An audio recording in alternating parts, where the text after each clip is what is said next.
Hi guys, meron akong i-share sa inyo dito sa napuntahan naming isang coffee shop dito sa Urdaneta City. Nagsaserve kasi sila dito ng iba't ibang style at flavor ng tacos. Tulad na nga lang nito na di mo akalain na chicken pastil yung nasa loob na pinaka main ingredient niya na tinatawag nga nila na pastil tacos tostado. At kung mahilig at paborito mo ang ube, subukan mo na tong kanilang sariling version at recipe na ube series. Dito nyo nga lang yan matitikman guys sa Arapap Cafe na matatagpuan nyo dito sa Calle Season Street Extension, Urdaneta City, Pangasinan. Napasugod na nga kami dito sa Arapap Cafe dahil nabalitaan na nga namin na nagsaserve na nga sila dito ng Mad Tacos. At launching na rin nila nitong kanilang limited offer na mga ube series. Meron din sila dito na iba pang drink sa kanilang menu tulad nitong mga caffeinated at kanilang mga signature drinks, matcha at mga chocolate series. Pakipost mo na lang tong video para sa kanilang mga prices at mga iba pang menu na sinaserve nila dito. Pero syempre, for today's video, ito ang susubukan natin yung kanilang limited offer na ube series. Kung mahilig ka sa mga prop series na mga drinks, subukan mo itong kanilang ube frost. Mukha siyang matamis tignan pero pag natikman nyo to guys, sigurado magugulat kayo sa lasa nitong ube frost nila. Pag prop ang cravings mo. Pero hindi siya ganun katamis.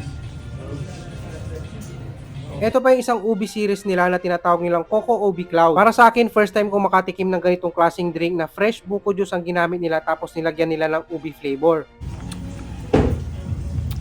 Oo nga.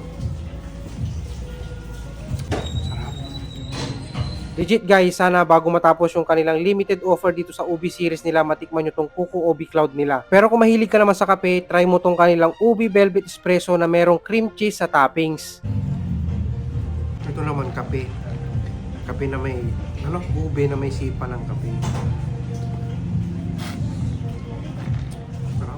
Sinishare ko sa video na to guys yung personal experience ko sa kanilang mga drinks at mga pagkain na siniserve nila dito sa Arapap Cafe dahil talagang sariling recipe nila yung mga siniserve nila. Tulad na nga lang nitong kanilang toasted tacos na di mo akalain na chicken pastil yung pinaka main ingredients niya.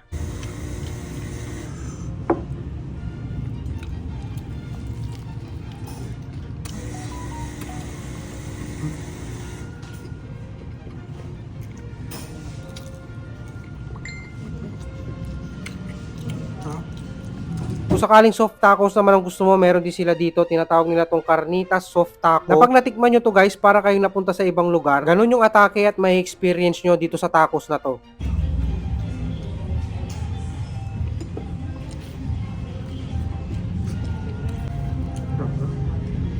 Oh, Matt, what's your rating?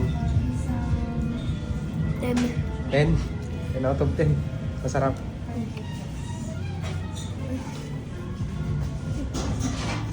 Ay, si Matt na nagsabi niya na 10 out of 10. Kaya guys, kung gusto nyo ding matry yung mga drinks at pagkain nila dito sa Arapap Cafe, lalong-lalo na itong mga ube series at bagong labas nila na Mad Tacos, pasyal na kayo dito sa Arapap Cafe. Located lang sila dito sa Calle Season Street Extension, Urdaneta City, Pangasinan. Katabi lang nila yung Jetty Gas Station. Madali nyo lang silang mahanap dahil nasa bungad lang naman sila ng Ambrosio Street at Barangay Bayawas.